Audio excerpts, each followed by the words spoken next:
dia nak kencing tu, tiba-tiba dia dengar macam ada seorang budak panggil dia tau. Dan budak tu dekat hujung semak sana, dia kata dengan hutan lah. Masa dia tengah nak kencing, baru nak start kencing tu, tiba-tiba dia gelap mata kan.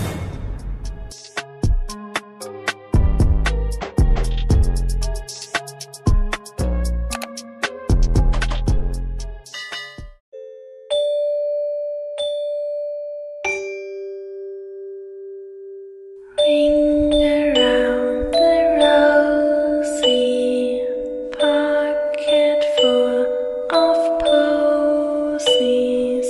Ashes, ashes, we all fall down.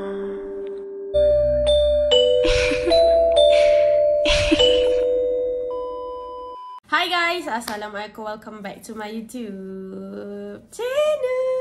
Hi guys. Okay guys, so hari ni kita nak cerita pasal baru-baru ni ada viral pasal seorang budak lelaki. Dia hilang. Dia bukan hilang sebab kena colik ke apa, tak. Dia hilang sebab katanya dia telah disorok bunian geng. So dia ada cerita beberapa pengalaman dia, macam mana dia kena sorok sebelum benda tu jadi dan selepas benda tu jadi. So aku tengok dia ada buat interview dekat Insta tau. Ni aku cerita balik je lah Aku cerita pasal budak Azim ni. So Azim ni katanya pada satu hari dia pergi bermain-main dengan adik dia ke abang dia, aku tak ingat. And then waktu tu dia nak pergi kencing tau. Secara tiba-tiba dia nak pergi kencing. So biasalah budak-budak lelaki kalau nak kencing, dia orang akan pergi dekat longkang ke semak-semak mana yang berdekatan kan. And then dia kata waktu tu dia macam dah tak tahan sangat tau nak pergi kencing. And then dia pun pergilah dekat semak yang berdekatan dengan tempat yang dia bermain tu lah. Sebenarnya ada kawan dia nak ikut dia pergi kencing, tapi dia tak bagilah kan, sebab dia nak pergi kencing seorang-seorang lah, nak privacy lah katanya. Okay, lepas tu masa dia nak kencing tu, tiba-tiba dia dengar macam ada seorang budak panggil dia tau. Dan budak tu dekat hujung semak sana, dia kata dengan hutan lah. Masa dia tengah nak kencing, baru nak start kencing tu, tiba-tiba dia gelap mata geng.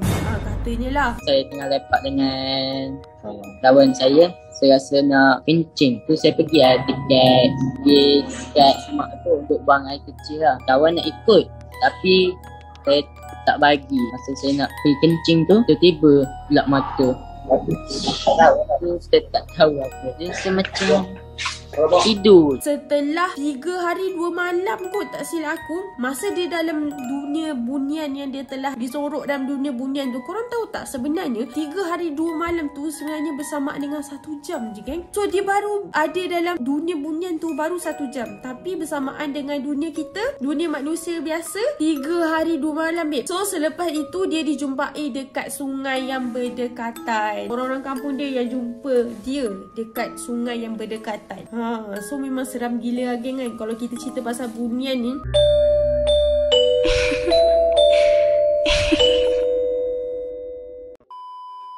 Alhamdulillah aku tak pernah lagi ada pengalaman bunian. Aku tak sure lah sebab masa aku kecil kan, aku dah banyak gila lupa tau pengalaman-pengalaman aku. Sebab masa aku kecil aku duduk kat kampung, so banyak benda-benda yang aku dah tak ingat sangat. Yelah, biasalah dah kan, dah tua macam ni, so tak ingat sangat lah. So aku pun carilah cerita-cerita pasal yang lebih kurang macam ni lah kat Google. Aku ada jumpa lah kan, ada satu pengalaman dia yang agak seram lah. Dia cerita pasal kakak dia pernah dipercayai hilang selama 2 hari kan. Dia lebih kurang macam cerita Azim tadi, mungkin ada kaitan dengan makhluk halus. Dia kena sorok dengan bunian. And then dia kata benda ni jadi 10 tahun yang lepas tau, dekat kampung Macang, Hulu Terengganu. Jadi Azim tu dia dekat Gua Musang dekat Kelantan. So cerita dia kata waktu tu dia tengah main-main dengan kakak dia, main-main nyorok tau. Korang tahulah kan, main nyorok. Lepas tu pula dah dekat maghrib, dia main dengan kakak dia waktu tu. Dia orang pun balik rumah macam biasa. Toilet dia orang dekat luar rumah tau.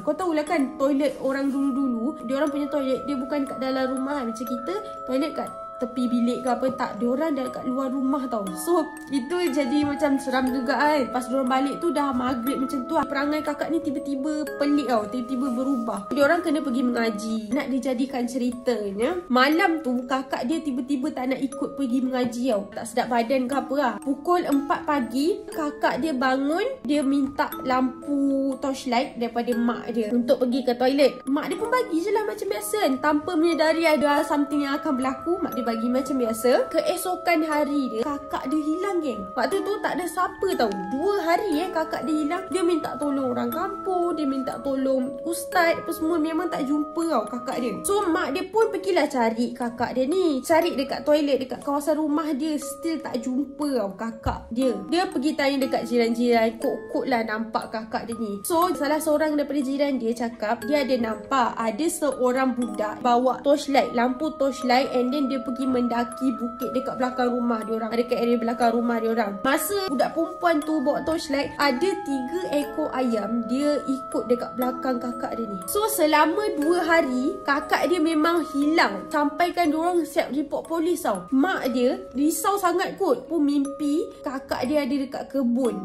yang dekat dengan rumah dia orang lah. Dan dia pun ajak orang kampung untuk cari kakak dia ni dekat area kebun tu. So nak dijadikan cerita dia, diorang pun semua pergilah ke kebun. Masa dekat kebun tu, diorang pasang ayat Al-Quran, invite imam apa semua orang-orang kampung lah kan, orang-orang surau untuk melaungkan azan dekat area kebun tu lah. Dan akhirnya kakak dia tadi dijumpai dekat celah batu. Kau bayangkan diorang cari 2 hari dekat sekitar kampung, selepas imam tu azan dekat area situ, kakak dia dijumpai dekat celah batu. Dan apa yang lagi pelik, kau tahu tak, masa kakak dia dijumpai tu, kakak dia pakai baju dress kuning. Padahal masa malam diorang tidur tu, masa dia pinjam torchlight tu, kakak dia pakai baju hitam seluar merah, ke baju merah seluar hitam lah, lebih kurang macam tu lah. Selepas itu, korang tahu tak, kakak dia selalu kena histeria tau. Aku tak tahulah kan benda ni ada berkaitan ke tak, tapi itulah yang diceritakan oleh adik dia. So keluarga dia sangat-sangat bersyukur sebab jumpa balik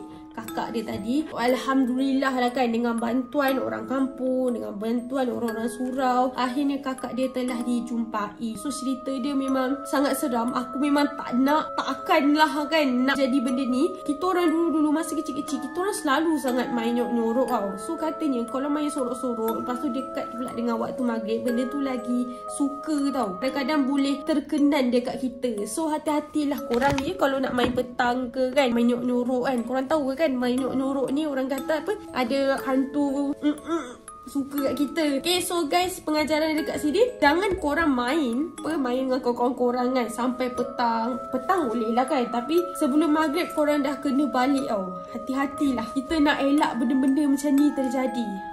Gitu. So kalau korang nak main tu, main dekat tempat-tempat yang lapang lah, janganlah main kat tempat yang semak ke, dekat-dekat dengan hutan ke apa kan. So kita ambil langkah yang berhati-hati. Okay, so aku rasa tu saja untuk video kita hari ni. Macam biasa, kalau korang suka video aku, jangan lupa tekan like dan jangan lupa tekan subscribe. Jaga diri and always stay safe. Bye.